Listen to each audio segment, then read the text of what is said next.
Yeah, I know what you're thinking. What's this piece of garbage that you're showing me? Why the hell are you showing me this?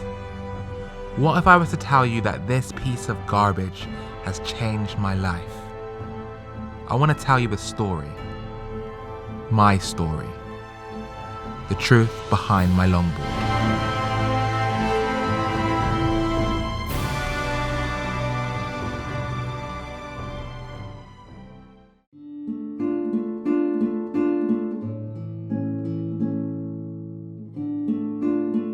May 2013. After half a year of sixth form, being in classes that I didn't even choose, I decided to quit.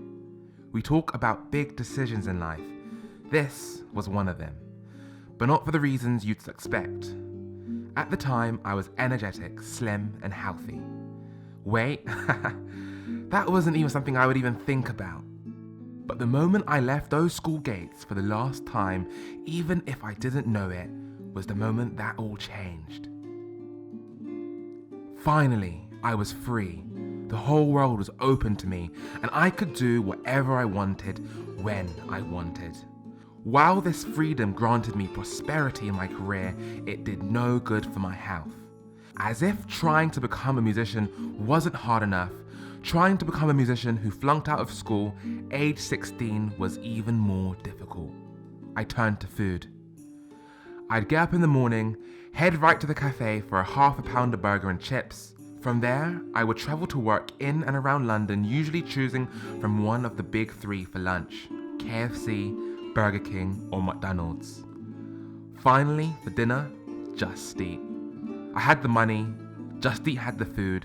It was a match made in heaven. Just take a look at my order history. Slowly but surely, I began to gain weight. At first you ignore it, telling yourself, the weight will just go away, but the fact of the matter is, it doesn't. My career was taking too much of my time for me to even warrant exercise. I tried diets, I tried workouts at home, I tried the gym, but none of it worked. February 2015, rice lip Honda. I wanted to make more money, and the only way to do that was to travel to places quicker. I bought my second bike, a brand new 2015 red Honda PCX, right off the showroom floor. I loved the bike. Everything about it equaled utter convenience. One-handedness, Casey Neistat, I love you for making me do this kind of shit. I would park my bike literally, and when I say literally, I literally mean literally right on my doorstep. If I wanted to go to Tesco's, I'd park it at their door. If I wanted to go to work, I'd park it at their doorstep. Imagine this. I could go to anywhere in London in less than 5 steps. Looking back at it now, that bike was almost the death of me. My weight surged from 75 kilograms to 105 in no time at all. And that brings me to May the 1st, 2016. In the midst of clearing out my sister's storage space, I find a penny board and a skateboard. I didn't realize it at the time, but it was in that moment, the moment I decided to learn how to skate, that my life changed forever.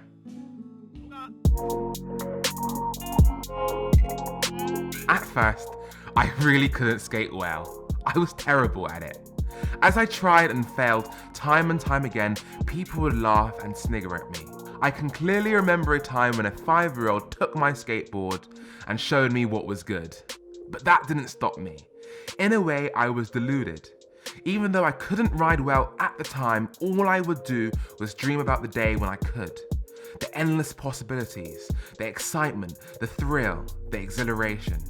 So I kept practicing day after day until I stopped being the problem. You see, skateboards aren't meant for getting from A to B on UK roads. They're for doing tricks on silky smooth skate parks. On the skateboard, if you see a crack in the pavement, you'll fall. See a stone, even if it's a small one, you'll fall. See a branch, you'll fall. Want to go fast down a hill with confidence? Nope. You'll get feet wobble and you won't feel safe at all. For me, skating turned into cars. I loved driving, but I didn't possess the right car for me. One day, I saw a subscriber on this strange looking long board. I don't mean longboard, but a long board. See the pun there? Picture this. I'm driving 30 miles per hour on my motorbike only to stop, park, and desperately ask this young man if I can take his board for a spin. To whomever it was that let me, seriously, thank you.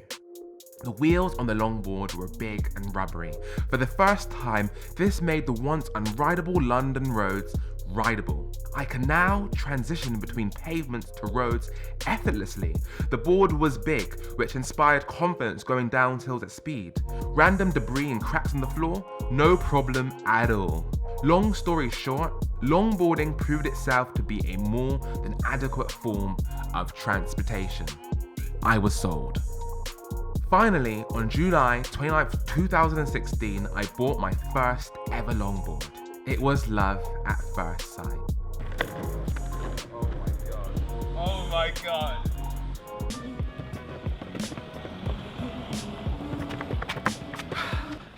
Still gotta get used to its slightly higher height. One day my friend snapped the trucks, which meant I couldn't ride my board for a week. I tried long and hard to find a fix. I even went to B&Q. That week, the week I couldn't ride my longboard, Amy, was almost unbearable. Longboarding had become an integral part of my life. Meeting up with friends in the park, I'd take Amy. Needed to go shopping, I'd take Amy. Needed to go to the bank, I would take Amy. I missed her. So instead of fixing Amy's trucks, I bought her a pair of brand new ones. The addition made my love for Amy even greater. Riding Amy wasn't something that I'd only do at the weekends for an hour or two. I rode her every single day. And although I still rode my motorbike to work, the only thing I could think about afterwards was riding her. At that time, to lose weight, I'd cycle my bike Rose 4 to 5 days a week, an hour at a time.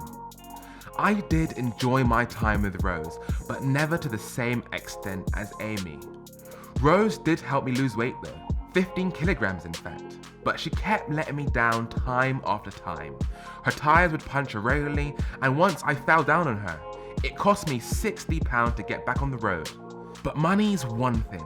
The big difference with Rose was that 80% of the time I would use her purely for the purpose of exercise.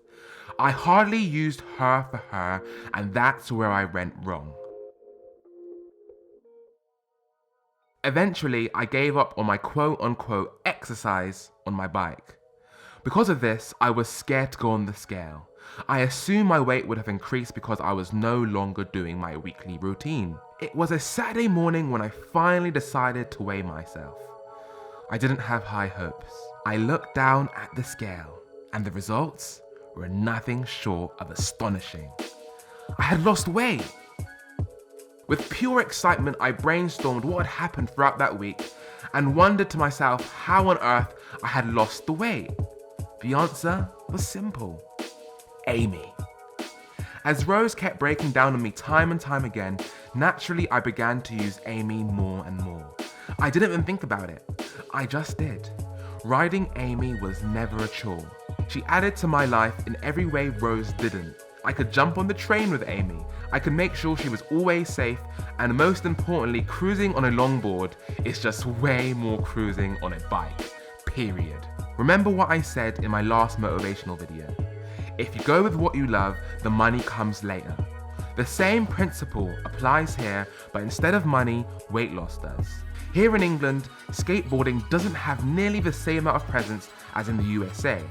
To most people, the roadmens, the dons, whatever you want to call them, skateboarding is classed as uncool. I knew people would laugh at me. I knew people would be talking about me behind my back. I knew this, and I still decided to longboard. But this is the facts. If I had been too scared to get into skateboarding because of what other people thought of me, I never would have lost weight. And do you know what's funny? The same people that laugh at me skateboarding are the same people that probably called me fat.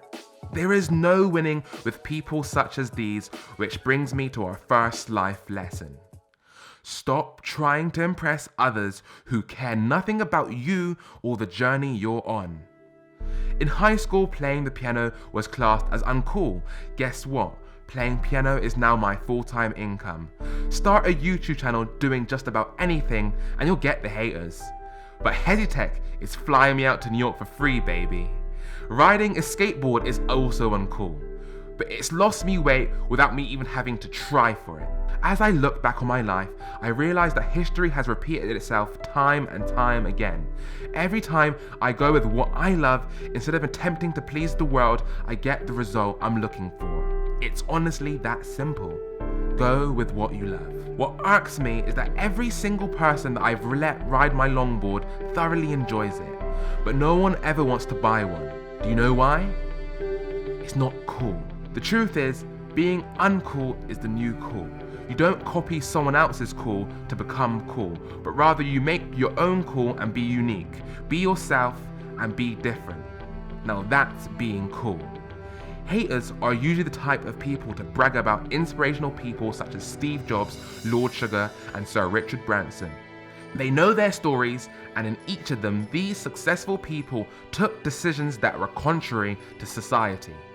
In each story, they made decisions that would be classified as uncool.